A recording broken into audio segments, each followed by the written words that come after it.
I'm Beatrix. When I was 6, my father drove me to a gas station in the middle of nowhere and just left. No goodbye, no turning back.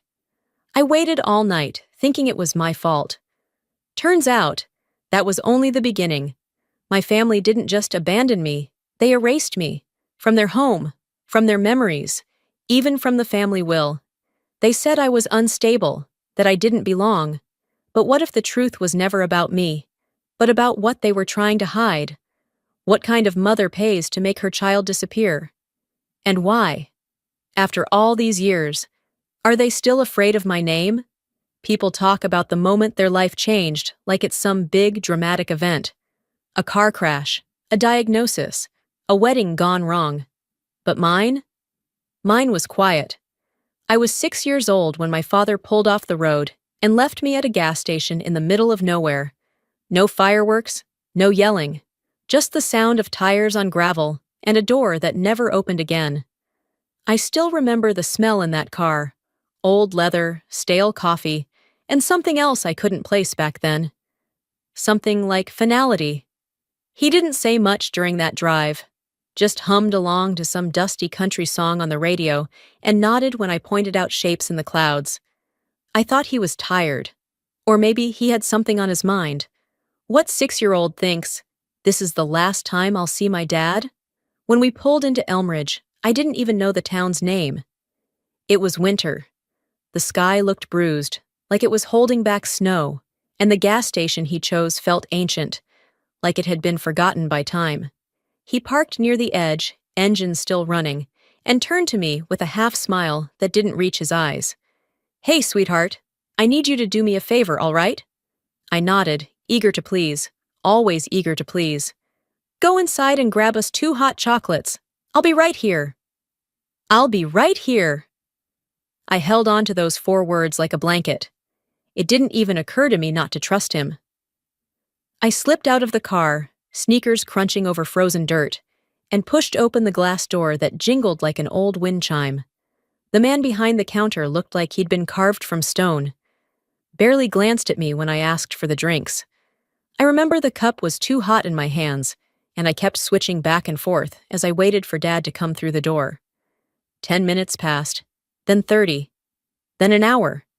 At some point, the guy behind the counter asked if I was okay. I lied and said yes.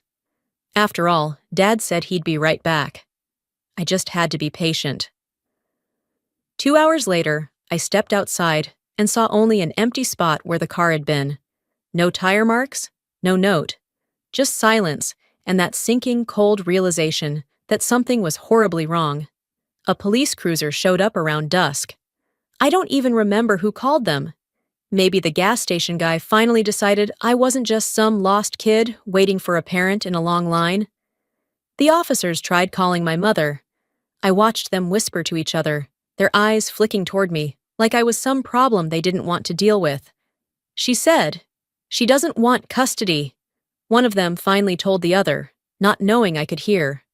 Not custody. Not me. They used words like abandoned and orphaned, words I had only ever heard in Disney movies. And just like that, my life went from a regular Tuesday to a case number. The next morning, Ruthin came. She was my dad's older sister. I'd only met her twice before, and both times she'd worn too much perfume and looked like she was trying hard not to stay long.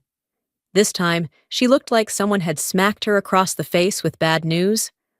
"I didn't even know she was in town," she mumbled to the officer. Then her eyes met mine. She hesitated, then crouched down. "Hi, Beatrix. I guess it's you and me now." It was only years later, after the damage had already soaked into my bones, that I learned about the envelope. A week before that road trip, Dad had received something in the mail. A manila envelope he refused to open in front of Mom. Ruthin found it stuffed in a drawer months later, unopened but clearly tampered with. Inside? A DNA test. You know how people say family isn't about blood? They usually mean it in a good way. But in my case, it was a curse. That test was the excuse he needed. Maybe he'd always suspected I wasn't his. Maybe the timing didn't add up. Maybe Mom had told him something that broke him inside. Whatever the reason, he didn't confront. He didn't ask. He just drove. As a kid, I thought I must have done something, gotten a grade wrong, forgotten to brush my teeth, spilled juice on the carpet one too many times. I spent years trying to earn back a place I didn't even know I'd lost. But what hurt more than being left behind was learning I was never supposed to exist at all.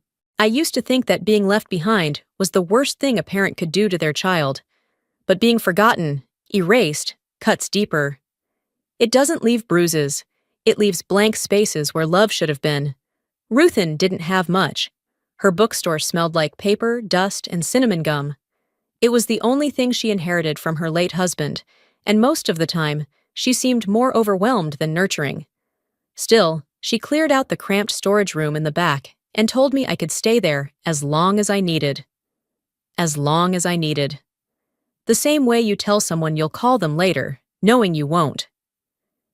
She bought me a tiny pink lamp from a garage sale and placed it beside the mattress she'd laid out on crates. That lamp glowed like hope, but I kept my suitcase zipped for weeks. A part of me didn't believe this was permanent. Another part prayed it wasn't. School started a month later. Ruthin walked me there on my first day, holding my hand like she was trying to convince herself she had this under control. I could feel her palm sweating against mine. At school, I didn't speak much. Kids asked where my parents were. I told them I lived in a bookstore. Some looked at me like I was lying. Others asked if I'd been in jail. One boy whispered, "She's the one they left at the gas station." And that rumor stuck harder than glue. Even teachers treated me differently. One of them called me sweetheart in that voice adults use when they think you're broken. Another kept pulling me aside, saying things like, "Are you okay, Beatrix? You know you can talk to us." But I didn't want to talk. I just wanted to disappear, or at least become someone no one noticed. Then, one rainy afternoon, Ruthin called me into the front of the store. Her eyes were darting like she was reading through something she didn't want me to see. She handed me a manila envelope. "This is from your mother's lawyer," she said, voice tight.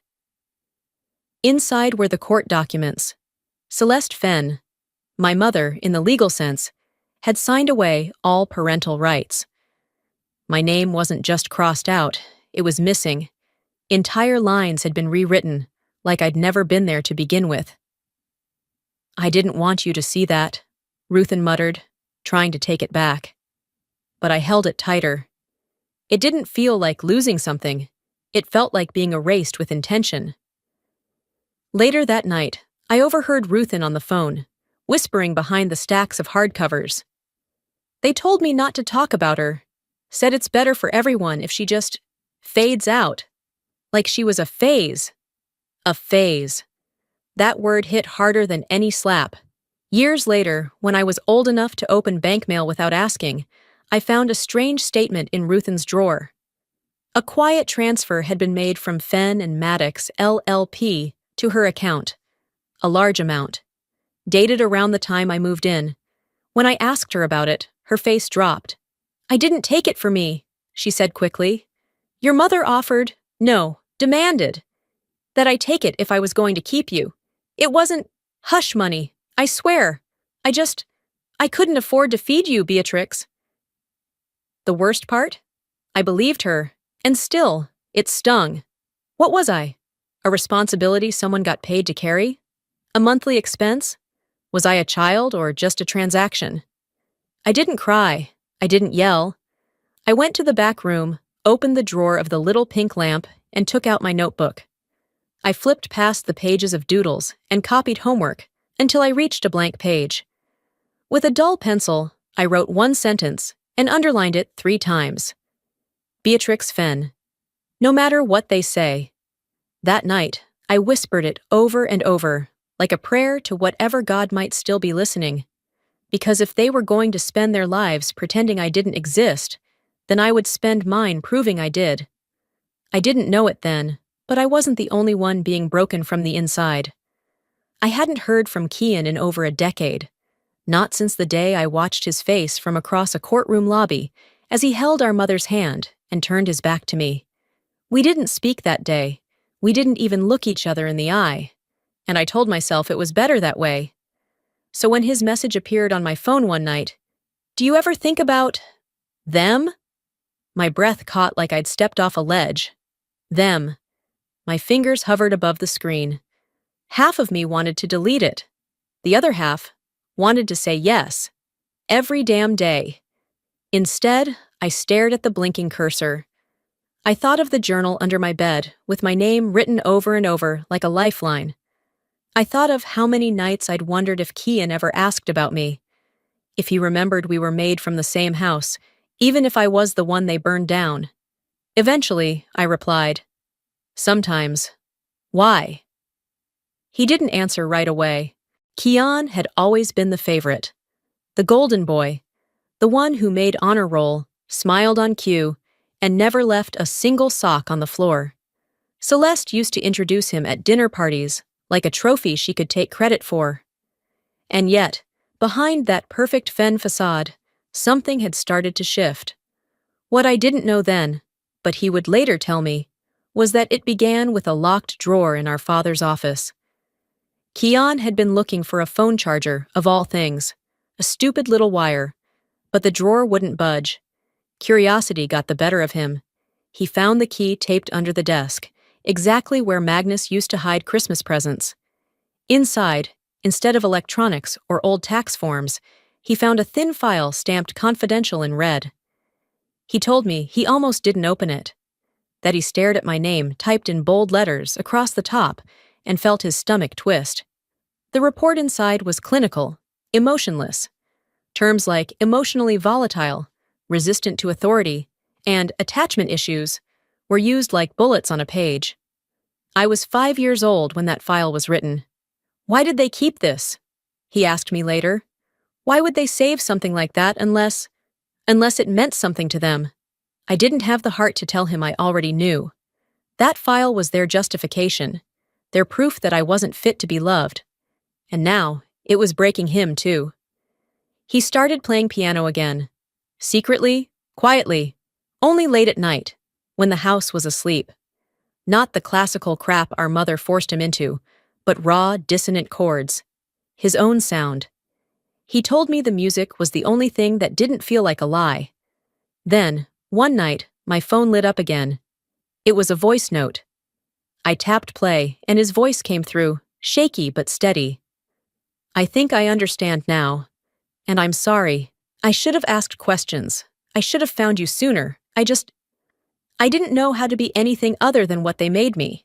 But I think I'm ready now. If you are?" I sat on the floor of my office at the counseling center, knees pulled to my chest, replaying the message 5 times. 10.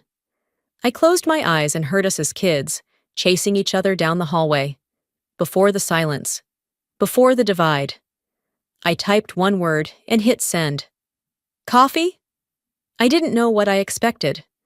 Maybe he'd say no. Maybe this was a glitch in our timeline, and it would collapse again the second I hoped. But he replied almost instantly. "Name the place." So I did. A quiet little diner near the edge of Elmridge, the kind with cracked booths and burnt coffee, where the past didn't matter and no one asked questions. The next morning, we sat across from each other for the first time in 22 years. He looked older, of course, but tired in a way that didn't belong to youth. "You ever wonder if they just made us up?" he asked, stirring his coffee with a chipped spoon. I laughed, but it wasn't funny. "All the time," I said. "We didn't talk about the report, not that day. We didn't need to. It was there between us, thick as fog. What mattered wasn't the file. It was the fracture it left in him. The mirror he'd been forced to hold up and realize perfection had a cost, and neither of us was prepared for what we'd uncover next." Kian and I sat in the booth long after the coffee had gone cold. The silence between us was no longer sharp. It was heavy, but bearable. He fidgeted with a sugar packet while I traced circles on the rim of my mug. "I don't know who I am without them," he said quietly. I let that sit for a second before replying, "Maybe that's the best part." He gave a sad smile, but didn't argue. I wanted to ask him about the file, if he believed it, if it changed how he saw me. But I didn't. Not yet. That day wasn't about dragging ghosts out into daylight.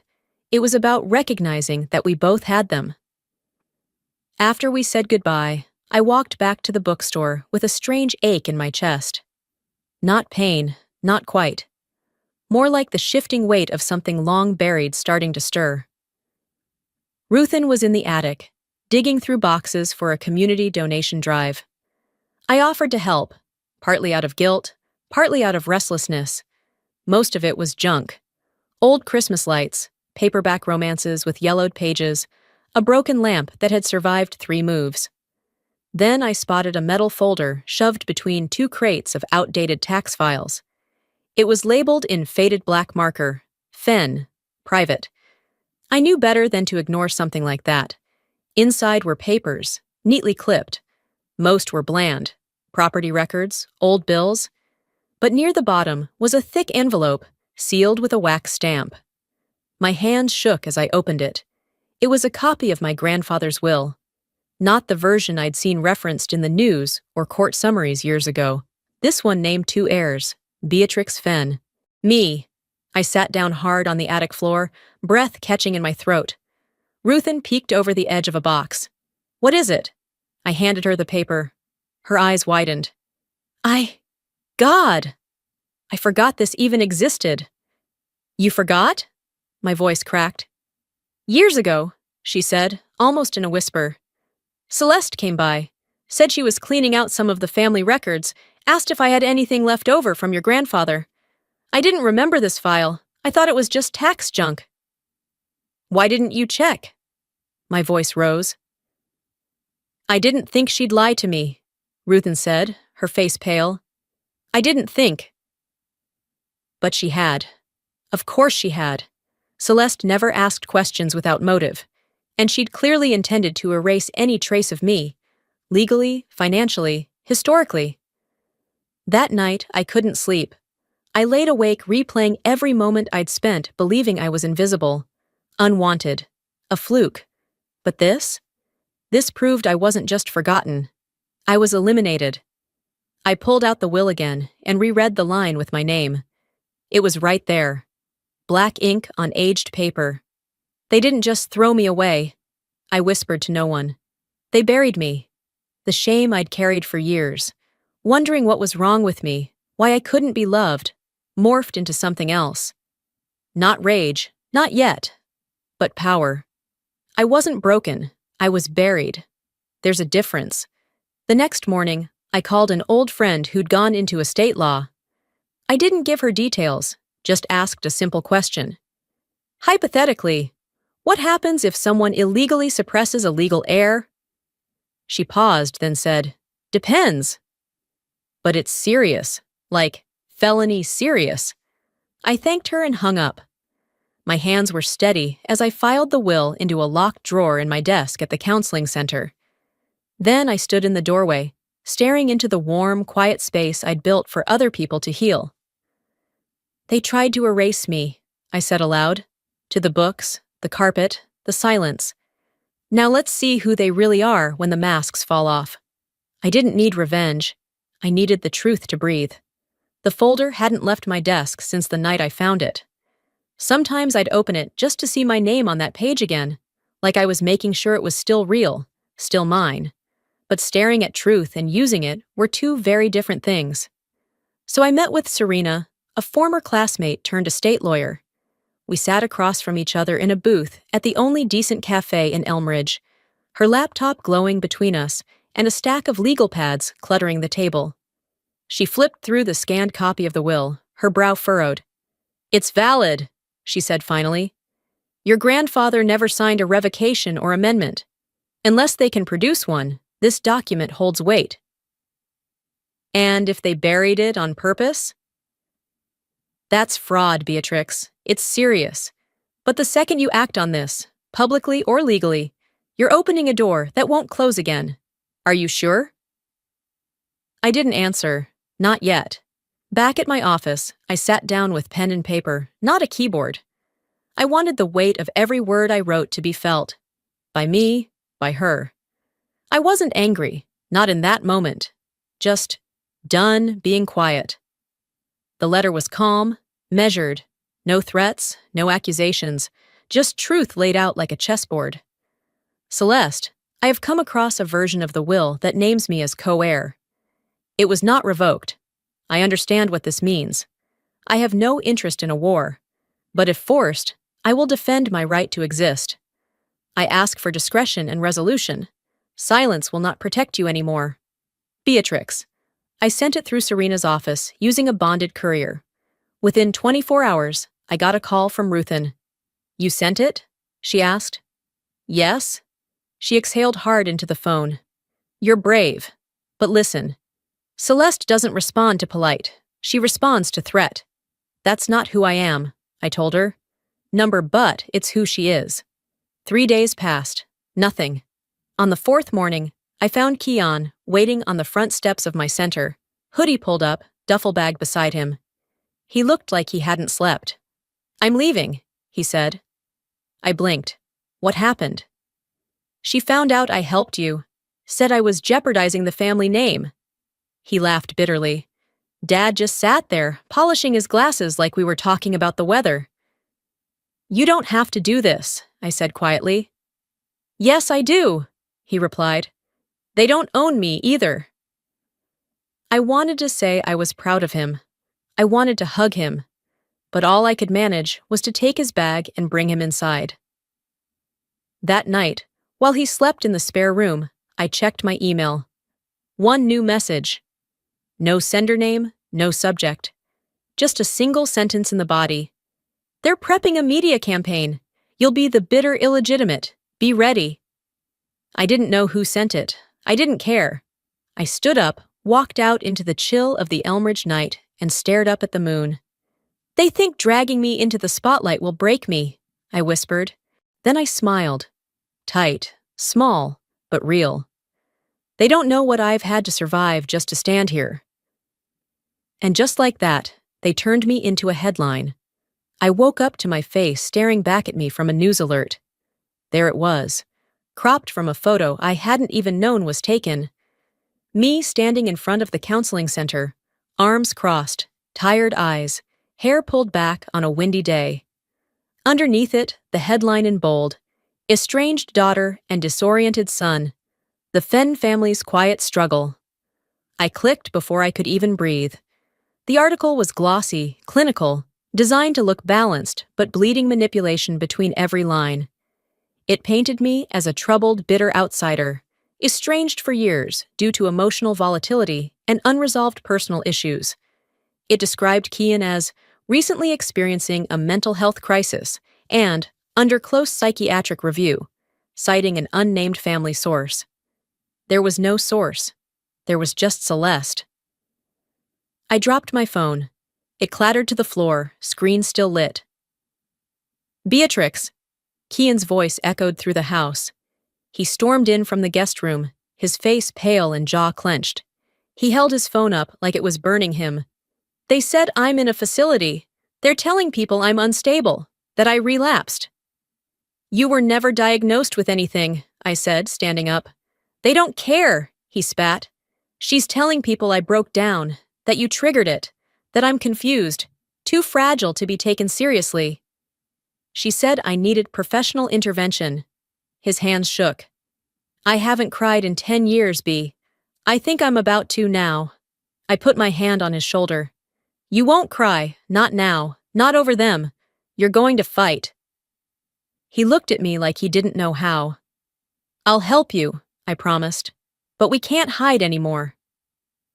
I reached out to a journalist named Emery Langston, someone I'd met through a client, someone who didn't work for clicks, but for clarity. Emery agreed to meet in person. No cameras, no tricks. Just my voice, my truth. I sat across from her in the back of the bookstore. Kean stayed nearby, out of frame, but within reach. Emery placed a recorder between us and said, "Speak when you're ready." So I did. I told her about the attic, the will, the letter, the silence. I told her how Celeste tried to scrub me from existence, like a redacted footnote in her perfect narrative. I spoke about shame, about growing up in the absence of answers, about how they taught Kian to see me as a shadow. I didn't raise my voice once. I didn't insult them. But I told the truth. The story ran within 48 hours. Online first, then syndicated. It hit a nerve. Comments poured in from strangers who recognized their own families in mine. Survivors of silence. Children of image-obsessed households. Adults who had once been erased. "You're not crazy," one anonymous message read. "We saw what they did. We all did. We just didn't say anything." Old family staff, a former nanny, even a former colleague of Magnus's who admitted he never looked anyone in the eye when your name came up. For once, I wasn't alone. The next morning, I posted the original will on my center's website. No fanfare, no hashtags. Just a clean PDF and one line typed in bold above it. You can't erase what was written in truth. It wasn't about inheritance. It never had been. It was about reclaiming the name they tried to bury. About giving people like me permission to stop apologizing for being born unwanted. But Celeste never played fair. And her next move was the dirtiest yet. The envelope was thick, stamped with gold lettering, and hand-delivered by a man who didn't bother hiding his discomfort. I didn't even have to open it to know. Celeste had finally shown her teeth. Inside, a formal summons. Celeste Fenn versus Beatrix Fenn, charges. Defamation. Breach of privacy. Fraudulent claim to inheritance. Attached was a demand for immediate removal of my name from all references to the will. They alleged I'd forged the document, manipulated public perception, and caused irreparable harm to the Fenn family's legacy. I laughed. I actually laughed. Not because it was funny, because it was textbook Celeste. She couldn't destroy the truth, so she'd try to bury it under legal jargon and PR tactics. She wasn't trying to win in court. She was trying to exhaust me, drown me in paperwork and headlines until I backed down. But she had no idea how far I'd already crawled just to stand this tall. That night, as I sat in the glow of my desk lamp, another memory surfaced, one I hadn't touched in years. I was 6, hiding behind the tall staircase at the Missoula house, my knees pressed to the floor, holding my breath, trying to be invisible. I heard my father say, "We can't carry this forever, Celeste. It'll ruin everything." And her reply, calm and cold, "Then we cut the rot before it spreads." Back then, I didn't understand. Now, I did. I wasn't a daughter to them. I was damage control. And here they were, doing it all over again. The next morning, Kian knocked on my door. He looked tired, but clear-eyed. He held up a folder. "I filed an affidavit," he said. My throat tightened. "You did what?" "I wrote down everything. How they handled you, how they used me, how Mom made me believe you were dangerous. I called her what she is, a woman more invested in image than truth." He set the file on the counter and stepped back.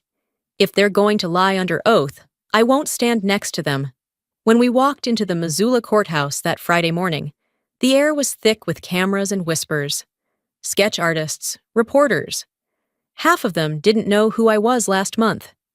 Now I was the daughter who won't stay quiet. Celeste arrived in a pristine cream suit, hair perfect, expression blank. She didn't look at me. Good.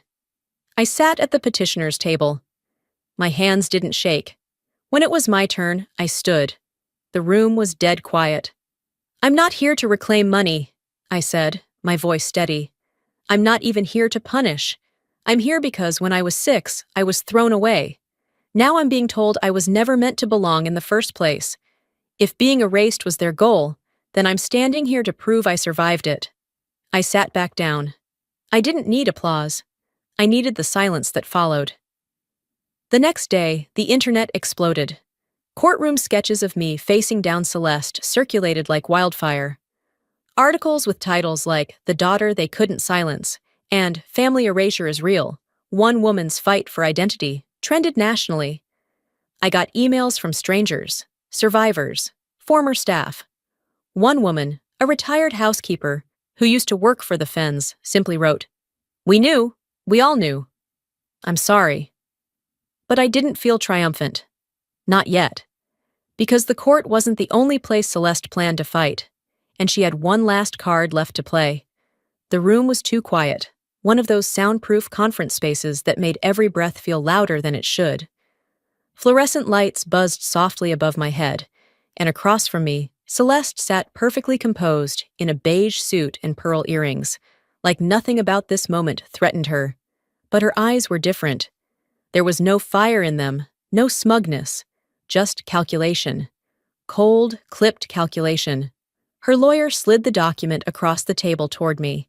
It was crisp, freshly printed. I didn't even need to read it. "Sign this," Celeste said, voice smooth as glass. "You withdraw your claim to the will, issue a formal statement of closure, and I make all of this disappear." I stared at the pen she'd placed beside the folder. Neatly aligned. A final attempt at control, dressed as generosity. "And if I don't?" I asked. She tilted her head. "Then you continue down this exhausting path. Court. Press your little supporters, eventually move on. The spotlight fades. You're left holding a name no one will care about." She said it like a warning. I heard it as a promise. I didn't move. I didn't touch the pen. Instead, I let myself drift. Just for a moment. Back to that night. 6 years old. The gas station's flickering lights. My legs numb from cold. My hands shaking as I waited. My voice cracked from saying the same thing over and over. "Please come back." I hadn't realized until this moment that I wasn't speaking to him anymore. I was speaking to me. To the little girl I used to be. The one who needed someone, anyone, to tell her she mattered. Present-day me closed my eyes. For the first time, I whispered it back. "I'm here." I opened my eyes and looked directly at Celeste. "I'm not here for your money," I said. "I'm not here for your legacy. I'm here because you tried to erase me, and I want my name back." Her jaw clenched, but she said nothing. "I was erased from your family portrait, your estate plans, your memory, but not from reality. I exist, I survived, and you don't get to silence me again." I pushed the paper back across the table, untouched. Celeste flinched. Not visibly, but I saw it in her fingers. The tiny tremble she couldn't suppress. For the first time, she didn't look like a woman in charge. She looked cornered.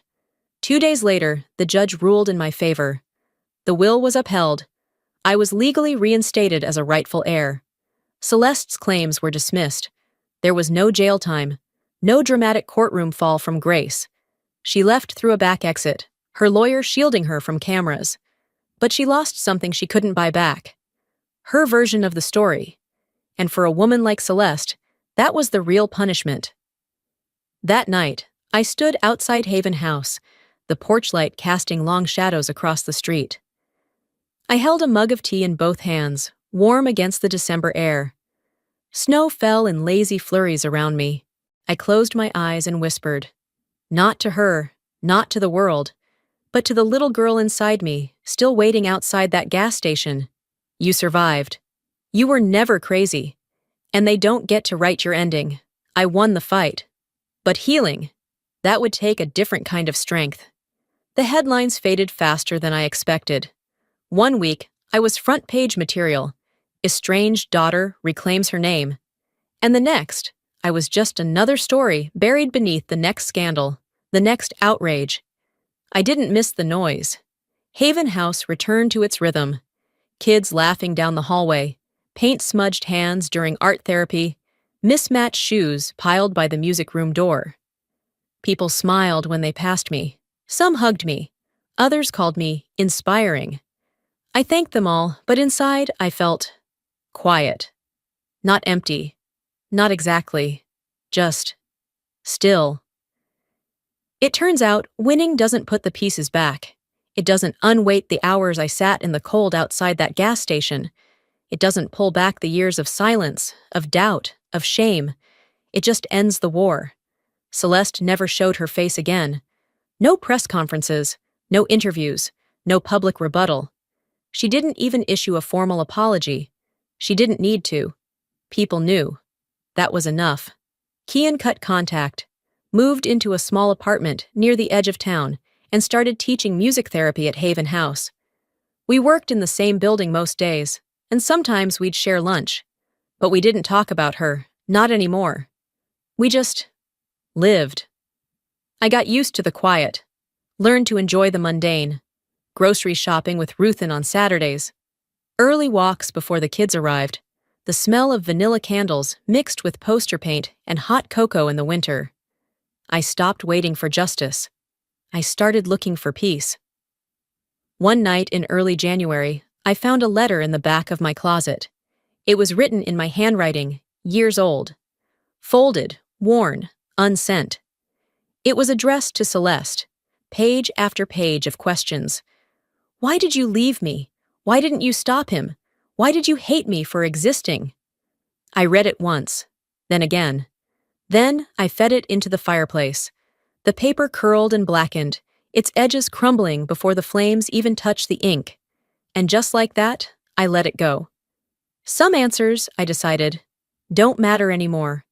A few days later, I walked past the gas station. The same one, same cracked concrete, same tired signage buzzing faintly under the morning sky.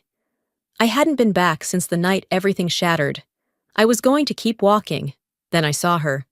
A little girl, no more than 6, sitting on the curb beside a rusty pump, arms wrapped around her knees. Alone. My breath caught in my throat. I walked over slowly, heart pounding, voice tight. "Hey, sweetie, are you okay?" She looked up. Big brown eyes, flushed cheeks. "I'm waiting for my mom. She just went inside." And sure enough, a woman stepped out of the convenience store a few seconds later, calling her name. The girl smiled and ran to her without a second glance. I stood there, watching. And then I cried. Not out of pain, not out of anger, but because something inside me finally let go. The little girl who had once waited alone wasn't waiting anymore. She had me now. Not every wound disappears, but some become maps, showing us how to walk away and never return. I used to believe that survival was about staying invisible, about not causing waves, not asking questions, not needing more than I was given. But I've learned something. Silence doesn't protect you. It only protects the people who benefit from your silence. If you've ever been made to feel like you didn't belong, even in your own family, let me say this to you. You do. You matter. Not because someone else says so, not because you're perfect, but because you are here. And no one gets to rewrite your story but you. In life, we don't always get apologies. We don't always get justice wrapped up in a bow. But we can choose peace. We can choose growth. We can choose to stop bleeding for people who never even tried to stop the cut. If this story made you feel something, if it reminded you of a truth you've been carrying, or a lie you're tired of living under, don't just scroll past. Let's talk. Tell me, what would you say to your younger self if you could go back? Drop a comment below. If this story touched your heart, leave a 1 or let me know where you're watching from. If it made you uncomfortable, I'd still love to hear why. Maybe that's where the healing starts. And hey, if you made it this far, you're part of this community now, so don't miss what's next. Hit that subscribe button and turn on the bell so you won't miss the next story that might just speak to your soul. Because sometimes a stranger's story helps us finally understand our own.